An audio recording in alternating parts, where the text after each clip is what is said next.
Good morning. It is right at the top of the hour. So welcome everyone who has joined us this morning. We are really excited about this session. And I am just delighted to be here with you all this morning. So before we get started, I just want to do a couple of logistical items. So while this is technically our last live cast in this series between Christine and I, we have extended it through next week because we are lucky enough to have Christine's friend and mentor, Howard Bihar, come on to talk with us about servant leadership in difficult times. And this is definitely a difficult time. So it's a special session. We've extended that one to an hour. If you have attended any of our sessions so far, you can use that same link in order to join us next week as well. Reminders about how this works. We've done a slide-free series. However, we do have some slides from Bernardo today, and for really good reason, and you'll see that. But remember that the tools that you can use inside of this live cast, we have, of course, the chat where you can chat with us. If you have questions that you would like to pose in there for us, please use the Q&A option at the bottom of your screen as opposed to the chat. That helps us to moderate a little bit easier. And so use that if you can. I have with me again today my co-host, Christine McHugh. If this is your first time joining us, Christine comes to us with a couple of decades of work from Starbucks and then also from startups and consulting and everything in between. And so she has just a vast history of leadership and communication and partnership and community building. And so grateful, Christine, to have you with me again today. Thank you for being here. Thrilled to be here. Welcome back. And I just want to take a moment to introduce our special guest today, Bernardo Ruiz. So Bernardo is the co-founder and lead consultant of Racing to Equity. And if you've joined us, you might have read his bio. It is extensive, so I'm going to tell you a little bit about him. You'll get more just from what Bernardo says than you will from his bio today. So Bernardo has spent a long time working with Seattle public schools, providing vision, leadership, and hands-on work to systematically advance racial equity. He also spent, during this time, the district was awarded 3 National Partnership District Awards from the National Network of Partnership Schools at Johns Hopkins University. I always have a hard time saying Johns Hopkins. He was also the co-principal investigator for family engagement and academic success projects with Johns Hopkins University and the U.S. Department of Education. He has numerous professional certificates focused on family engagement and eliminating opportunity gaps from Harvard's Graduate School of Education, and just over 20 years of experience working on issues of race and social justice, working with community groups, foundations, private companies, and government agencies dedicated to building a more just and democratic society. So Bernardo, thank you so much for joining us today. My pleasure, Toni. Thank you for inviting me.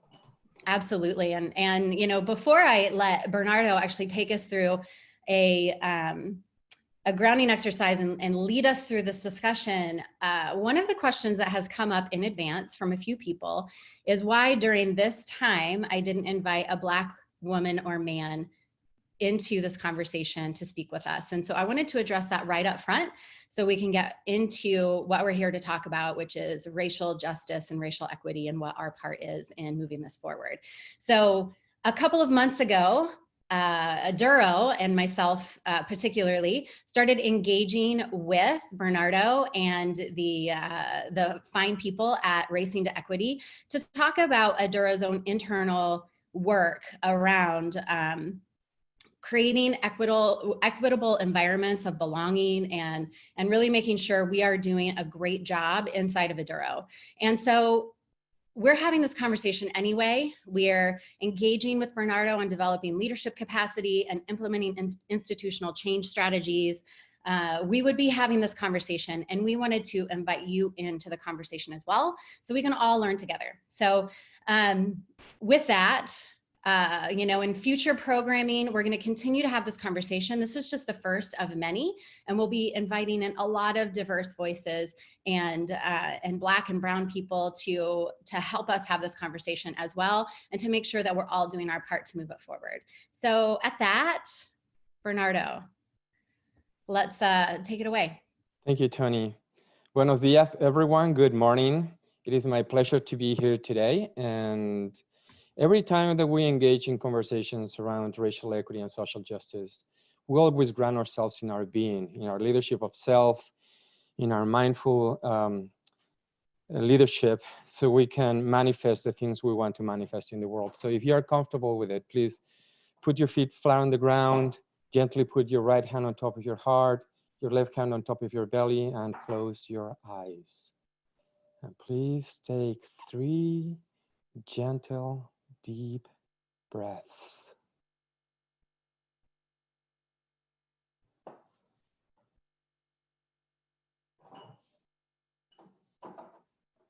As you are taking these breaths, please connect to your heart and feel how the energy is pumping through your veins throughout your body.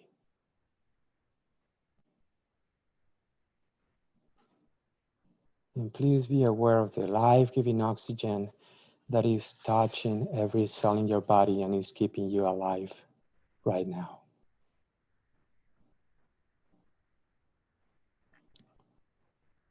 Now, please think about 3 things you are thankful for today.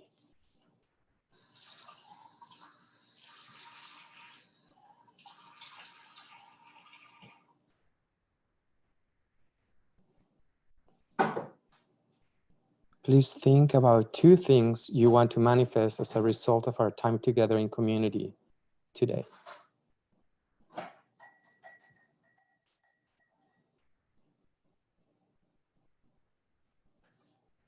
Now, please think about 1 thing you're going to give permission for to show up powerfully today.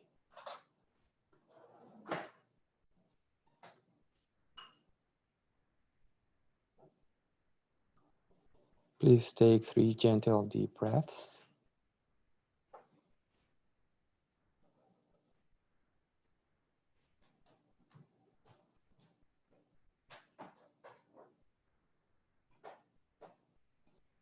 And when you are ready, please open your eyes.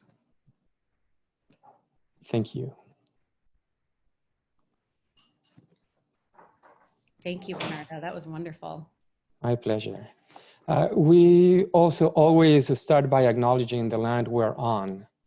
And I would like to acknowledge that I'm in West Seattle, and Seattle, Washington is the land of the Duwamish tribes. And this was gifted to us by the Coast Salish people to honor them every time we have a conversation in community. So we acknowledge the original inhabitants of this place, the Duwamish and Coast Salish people, who since time immemorial have taken care of, hunted, fished, and gathered on these lands. We respect their sovereignty, the right to self-determination, and we honor their sacred spiritual connection with land and water.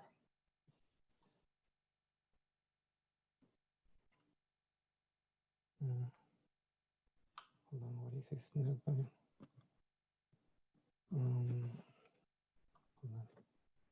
don't know what happened. Sorry, technical difficulties. We all have them. Okay, so why we honor the land we're on is because we offer recognition and respect to people who have taken care of our land for thousands of years. We acknowledge their sovereignty as local tribes. If you know, and if you don't know, the tribes have agreements with the US government, and there are sovereign nations that are inside the United States, what we call the United States. It also reminds us of historical contexts that still affect current realities and future outcomes. And the most important thing is that Native Americans are not extinct.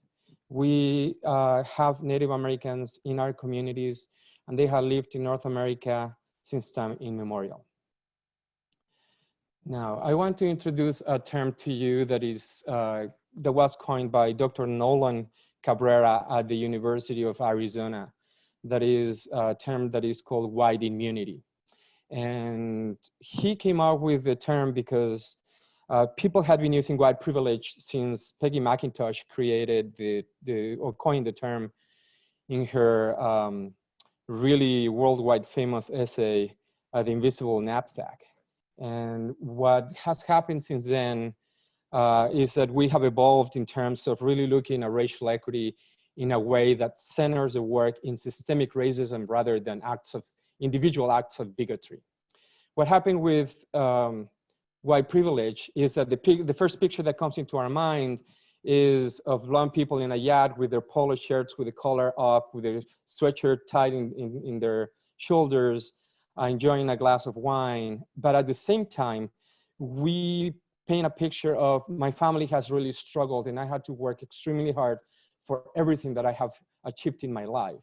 And so instead of thinking about that, we need to really center on the systemic process, policies, practices, laws, and procedures that have been created since about the 1600s that have been designed to oppress and negate the humanity of Black, Indigenous, and people of color. The term white immunity also creates empathy and connection with Black, Indigenous, and people of color. It centers on really understanding and feeling what other families are feeling and other community members are feeling that are not white, and makes a social connection in terms of advancing racial equity, and also avoids the semantics of privilege, like I had mentioned. Now, I will paint a broad picture of the United States history in about 5 or 7 minutes, and then we'll open it for a discussion and questions and answers. But I wanted to make sure that we understand that this is a systemic issue. Racial equity is not individual acts of bigotry, but systematized policies, practices, laws, and procedures that were created to the benefit of one group to the detriment of Black, Indigenous, and people of color. So if I may take you back to the colonies in the 1600s, and specifically the colonies of Virginia and Maryland. And the colonies of Virginia and Maryland were corporations of the British government. And so that has a lot to do with what is going to happen later, because white people did not exist until 1681. And I'm going to repeat that. White people did not exist until 1681. And what happened before 1681 was that there was a shortage of supplies, and for some reason, there were not that many women in the colonies. So at that time in the 1600s, before 1681, African people, Native people were allowed to have indentured servants and enslaved people, but also were allowed to marry white women. And so in about the 1670s, the people who were being enslaved and the people who were indentured servants rebelled because they didn't believe in that system. And so they fought together and they called it the Bacon's Rebellion. And for about 2 years, they fought the British government and they almost won, but at that time, the British government sent thousands more troops. They beat the rebellion, and in order for them to justify the fact that if they needed to divide people, because if they knew that people were united, they could defeat the system, they created something that is called white people. And so in 1681, the first time that the word white appears in the law of any type of country or any nation in the world, that states that Black, Indigenous, people of color are prohibited from marrying white women. And if white women were to be married to Black, Indigenous, and people of color, they would lose their citizenship and they would become indentured servants or slaves themselves. And so at that time, the concept of whiteness was created. Yeah, people thought that, people from Europe thought that they were superior, but they never thought themselves as white. They would think themselves as Dutch, Italian, Spanish, German, but never thought themselves as white. So let's fast forward it to about 1920. And now when I'm talking about white immunity in terms of white immunity was created starting in 1681 to ensure that white people will never be working in partnership with people of color to rebel against oppression. And so what they did is they created lower bottom for people of color, and white people that were poor stay at that bottom, but they were at least better than Black, Indigenous, and people of color. And what white immunity provided them at that time was the fact that they will never, ever be indentured servants or enslaved. And so we fast forward that to about the 1900s, and this is a map of Seattle, the city that I live in. And it might be too small for you to read, but the red zones were called hazardous zones. And they were designed by the US Department of Housing and the US government to marginalize people of color in terms of their neighborhoods. I live actually in a part of West Seattle that there is a covenant that says that I'm not allowed to live here, that only white and Caucasian people are allowed to be here, and people of color, Black, Indigenous, and Mexicans are only allowed to be here during the workday to do service to white people.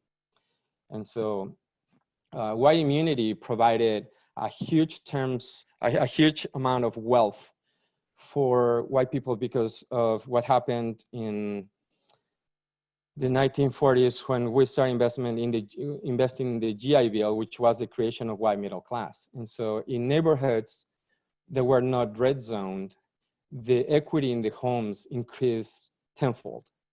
And so let's say, for example, if one of the neighborhoods that were marginalized was the Central District in West Seattle, in Seattle.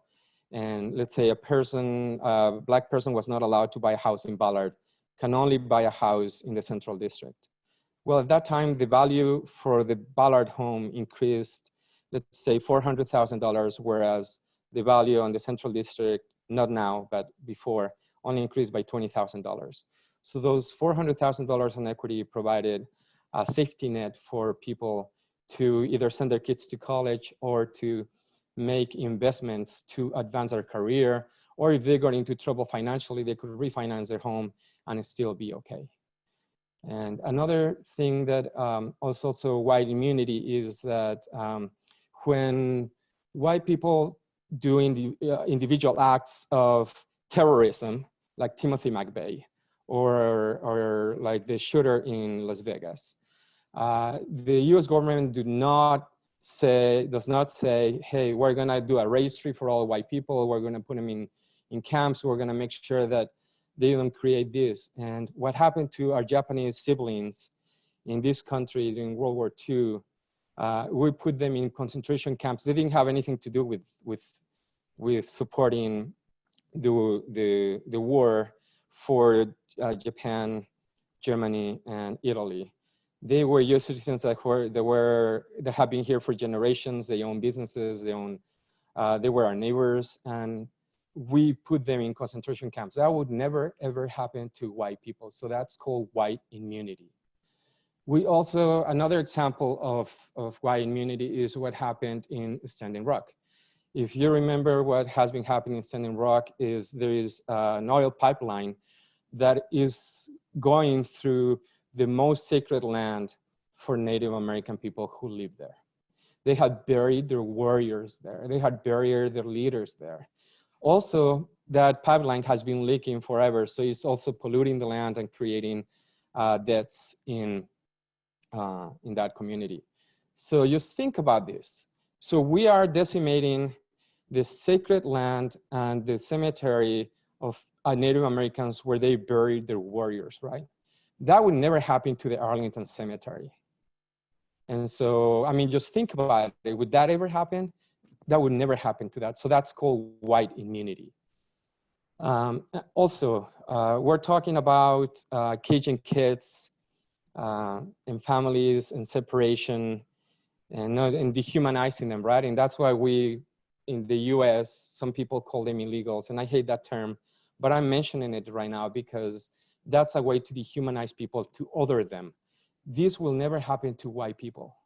And as Paul Ryan was leaving office, and while all this was happening, he was pushing for immigration reform to accept more white people from Europe. And so while we were having family separations, and still we have 2,500 kids whom we do not know where their families are, and their families cannot reach them.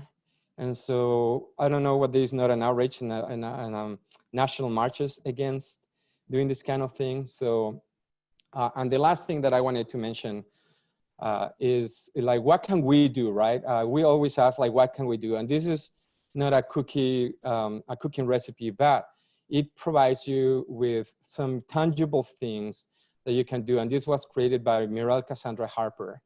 And the first thing that she talks about is be prepared to do the really hard work. Racial equity is messy, chaotic, and in the United States, we have been taught not to ever talk about race. And so talking about race is the hard work of advancing the country in a way to find a more perfect union. I invite you to read anti-racist works.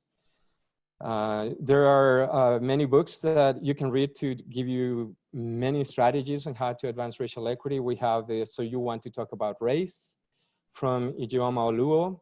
We have White Fragility from Robin DiAngelo. And we have work from Iram X. Kendi on how to be anti-racist.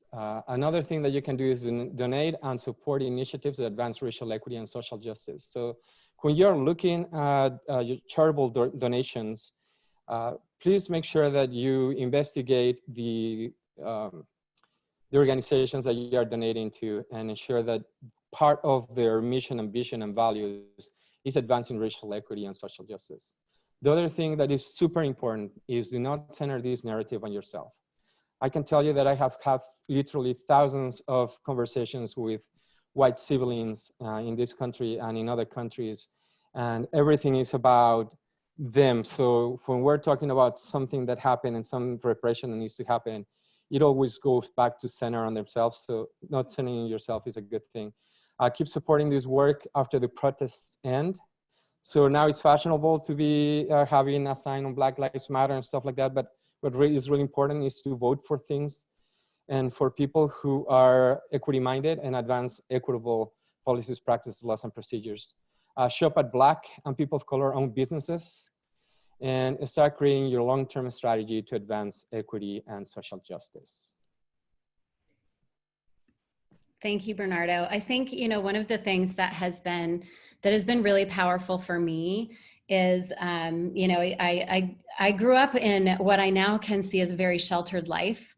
And so, you know, I think even just the first time that I heard someone tell me that I had something called white privilege, my reaction was actually pretty defensive for the reasons that you talked about, right? And so I think, you know, learning the history of how we got to where we are today is really important, and just understanding that we all didn't start from the same foundation. You know, we didn't start with the same opportunities. And so this idea that we passed some laws several years ago to create equality amongst all people, and that was kind of the end of it, and now everyone has equal opportunity, is, you know, when you actually know the history of how things showed up, it starts to show up as like, oh, I now understand. And so, you know, you pointed out the ways that a lot of things came to be, and that, you know, as white people, we're very immune to the experiences of Black, Indigenous, people of color.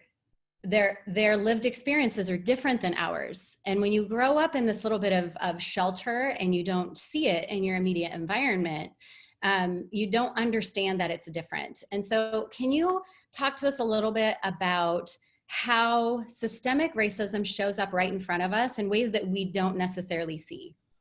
Absolutely. You're totally correct, Tony. After the Civil Rights Act, racism became covert. And so invisible walls were being built for not only people of color to be oppressed, marginalized, and discriminated against, but also for white people to do not recognize that these things are happening. Because what happened is we started normalizing whiteness as the ultimate ideal for everything. So our calendar is based on our white culture. Our holidays are based on our white culture. Our idea of leadership is based on what our white culture says. Our idea of beauty is based on white culture says. Our idea of leadership is also based on that. And as an example of that, when I was at Harvard for my professional certificate, I went to a museum and I wanted to go and see Native American art. And so I went to the museum and inside Harvard, and so I asked them, where is the Native American art? And they said, oh no, this is only fine art, which meant this is only European-based, white-created fine art. If you want to go to see the Native American art, you need to go to the anthropology department. So if we want to ensure that we are aware of things, we really need to be curious about what things have been normalized and why they have been normalized. Mm-hmm. These things have been normalized to create economic benefit for a very small percentage of elite white people in America. So racism is hurting everyone, and being curious and questioning the things that are happening and why they're happening is a good way for us to start recognizing the white immunity is present today. And we need to find ways to dismantle that and recreate a world where every human being is honored, valued, and dignified for their humanity. Mm-hmm. I wonder too, I completely agree. And I think something that I've come up against and that people in my immediate circle have also come up against when we start to have conversations about what is happening right in front of us is, whether it's our families or, our friends or people that aren't necessarily seeing it and are still having the conversations about, if they just worked real hard, I grew up in an environment where we didn't talk about race. We certainly didn't talk about privilege. We didn't talk about, really talk about poverty. We talked about you can do, be, and have anything if you just work hard enough. And I kind of believed, I definitely believed my entire life until now, that that's just true for everyone. And so that's a lot of the commentary that I'm seeing from white people, especially, that if everybody just worked harder. So how do we even open up the conversations with people in order to have people be more curious instead of just stuck in those beliefs of how they've grown up and what they believe? Yes, Toni. So something that happened after the passage of the Civil Rights Act is that being called racist was the worst thing that anybody could ever be called. Even is the equivalent of the N-word for Black people, the S-word for Latinx, and the C-word for Asian people. And so people stopped talking about it because they feared making a mistake and being called racist. And what I'm encouraging you to do is that become comfortable with uncomfortability.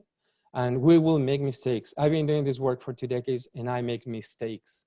And so what we need to do is to be curious and engage each other with our own humanity. So if that is happening at work, there are laws that protect people from being discriminated against. But if it is happening in your family, and my wife is German American and she has relatives that think the same way, that, oh, you need to pull yourself from the bootstraps. We asked when we were married 22 years ago for a $5,000 loan to buy a house, and her grandfather says, that's lunacy. I will never lend money to a Mexican person. And so engaging in conversations with them in a loving way of being curious, help me understand where those beliefs came from. And do you have any facts to back them up? And are you willing to listen to a different point of view of what we have experienced in terms of being discriminated against? And so being willing to engage in those conversations is 90% of the battle. We're going to make mistakes, but the important thing is to see our own humanity and do it in a loving, curious way. Thank you. Thank you for that. Now, 30 minutes is not enough time for this topic. And, you know, you and I have had a few conversations now that, you know, I feel like I'm just scratching the surface on this topic. And so we didn't have time to get to people's questions today. We're going to take those questions and utilize them in creating some future programming as well. And, you know, I think that if I can just leave people with some takeaways from what Bernardo has talked about today, it is especially be curious, you know, especially if you find yourself being defensive and just having a reactive sort of feeling to what people are saying. Even question that, you know, where is that coming from? What do I need to learn? And if you find yourself saying, what can I do? The very first thing is to start learning, start reading, especially if you're a white person, have conversations with other white people about whiteness. Like, what is it that we have because we are white and that we don't even notice? And start to build that awareness, because once you start building the awareness, and I'm just really, you know, tip of the iceberg right now, once you start building the awareness, the things that we need to do to make systemic change and so that we're taking action and not acting is to learn and understand and to embody the real true feeling of equity and for all, and bringing us all together, all races, all classes, everyone working together to create a better life and a better humanity for all people. So at that, thank you, Bernardo. Not enough time for sure. Thank you, Christine. And thank you to everybody who joined us today and for your attentiveness and your graciousness. And we'll look forward to continuing the conversation. Thank you for having me. It was my pleasure. Thank you. Thank you, Bernardo. That was great. Thanks. Thank you.